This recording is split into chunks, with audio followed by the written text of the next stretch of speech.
저는 지금이라도 대통령실이나 우리 당이나 국민들을 정말 너무 개돼지로 취급하는 그런 코미디 같은 일은 당장 좀 중단하고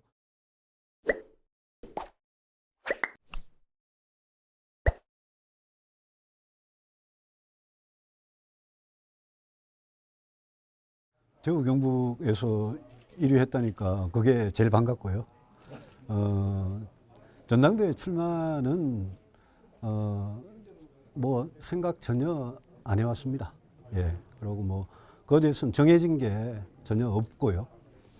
다만 제가 그동안 이런저런 일을 겪고 나고 좀 조용히 있었다가 이제 다시 제가 말을 하는데 제가 한 가지 분명하게 결심한 건 있습니다. 제가 이 나라를 위해서 제가 해야 될 일이 있다면 꼭 하겠다. 그리고 제가 할 말이 있으면 꼭 하겠다.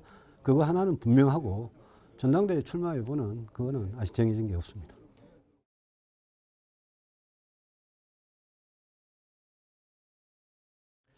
제가 일일이 다 챙겨보진 않아서 솔직히 잘 모르겠습니다. 근데 지금 어떤 당의 변화, 또 우리가 여당이지 않습니까? 그러면 대통령이 있고 대통령실이 있고 정부가 있는데 대통령 정부와 우리 당에 대한 어떤 이 신뢰 이런 게 지금 너무 약한 상태 아니냐. 저는 그런 부분들이 저한테 대해서 일정 부분 기대로 나타난 거 아니냐. 그런 생각을 하고 제가 그동안 뭐 주장을 해왔던 게 저는 뭐 보수 정당에 입당을 했고 젊을 때 그 보수 정당에 계속 있었던 사람이고 저는 늘 한국 보수가 바뀌면 한국 정치가 바뀐다고 생각해왔던 사람이기 때문에 저는 만약 우리 유권자들께서 시민들께서 보수의 어떤 변화 제가 늘 주장하는 개혁 보수로 보수가 진짜 정치가 바뀌는 거 이런 부분에 대해서 지지를 만약 해주시는 거라면 제일 감사한 지지라고 생각합니다.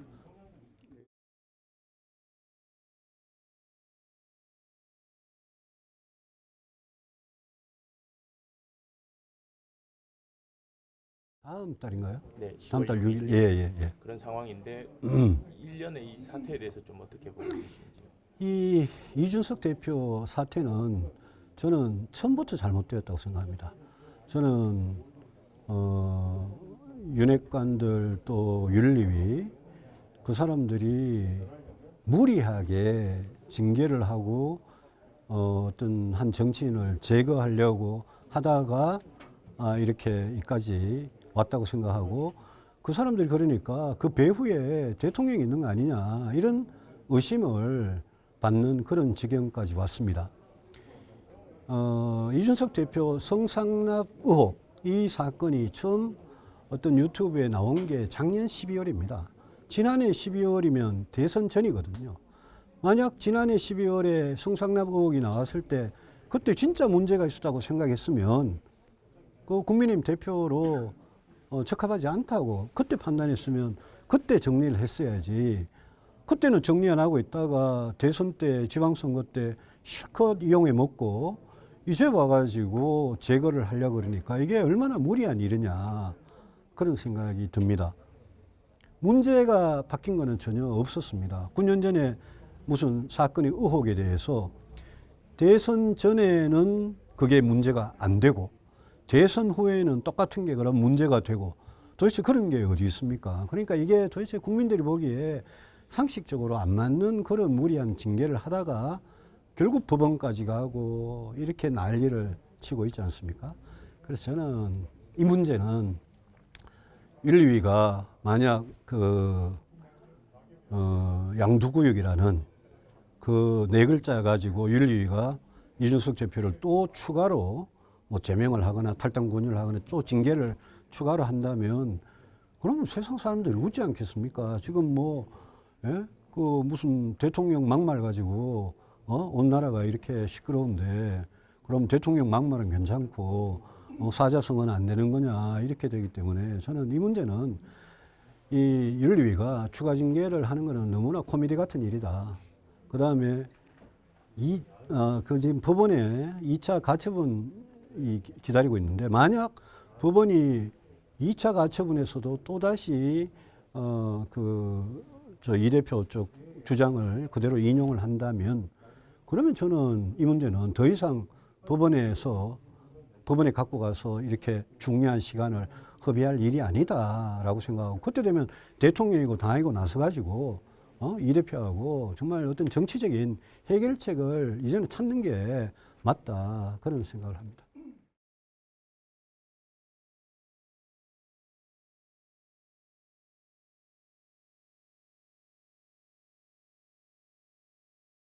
제가 최근에 그 대통령의 그 막말 파문에 대해서 제가 좀 쓴소리를 했습니다. 저보고 왜 그렇게 대통령 비판하느냐 그러시는데 대통령 잘하시라고 한 겁니다. 대통령 제발 대통령 되셨으니까 좀 제발 잘하시라고 제가 이야기를 한 거고 아니 생각해 보십시오. 지금 뭐 바이든이냐 날리면이냐를 가지고 온 국민이 지금 청력 테스트를 하는 이런 상황이 아니 경제로 지금 먹고 살기가 얼마나 힘든데 국민들이 얼마나 기가 막히겠습니까? 그런데 또 그거를 가지고 그 자리에서 사과하고 지나갈 일을 끝낼 일을 이렇게 또 막 제가 보기에는 억지고 많은 국민들께서 이거는 뭐 대통령실이고 국민의힘이고 대응이 정말 잘못됐다고 생각하시거든요. 그래서 이런 문제로 이 중요한 임기 초반에 이 중요한 시간을 허비하는 게 저는 너무나 답답하고요. 여소야대 상황 아닙니까? 2024년 총선 때까지는 가장 중요한 임기 초반의 2년을 여소야대 상황으로 가는데 국정의 동력이 어디서 나오겠습니까? 국민의 지지밖에 없습니다. 그래서 저는 임기 초반에 국민의 압도적인 지지를 받는 게 굉장히 중요하다고 생각했고 국민의 지지를 받기 위해서는 국민이 신뢰하고 지지를 보낼 만한 그런 일을 그런 태도와 그런 자세와 그런 정책을 대통령이 해야 되지 않겠습니까? 그런 차원에서 제가 쓴소리를 한 거고 또 대통령이 잘해야지 우리 당도 잘해야지 총선에 희망이라도 있는 거지 이대로 가면 총선이 이거 뭐 보나마나 뻔한 거 아니겠습니까? 그런 차원에서 이야기를 했습니다. 저는 지금이라도 대통령실이나 우리 당이나 국민들을 정말 너무 개돼지로 취급하는 그런 코미디 같은 일은 당장 좀 중단하고 이 문제는 뭐 깨끗하게 사과하고 지나갈 문제다라고 생각을 합니다.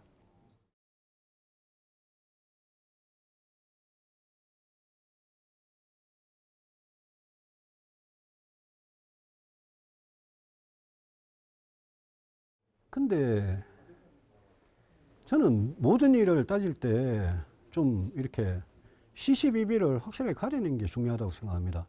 대통령, 뭐 외교부 장관이나 국가안보실 사람들이 대통령 막말에 대해서 책임 있는 건 아니죠. 그거는 대통령 책임이죠.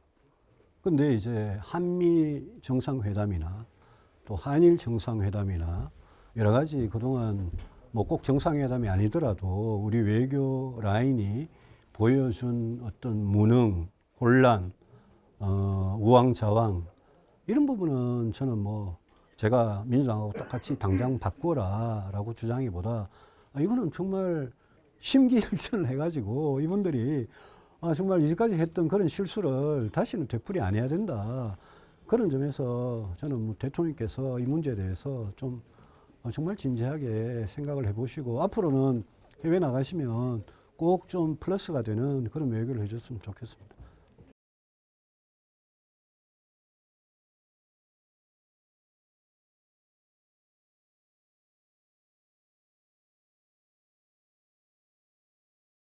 뭐 윤리 누가 제소한다던데 좀 신경 안 씁니다. 제가 아까 분명히 이야기했지만 제가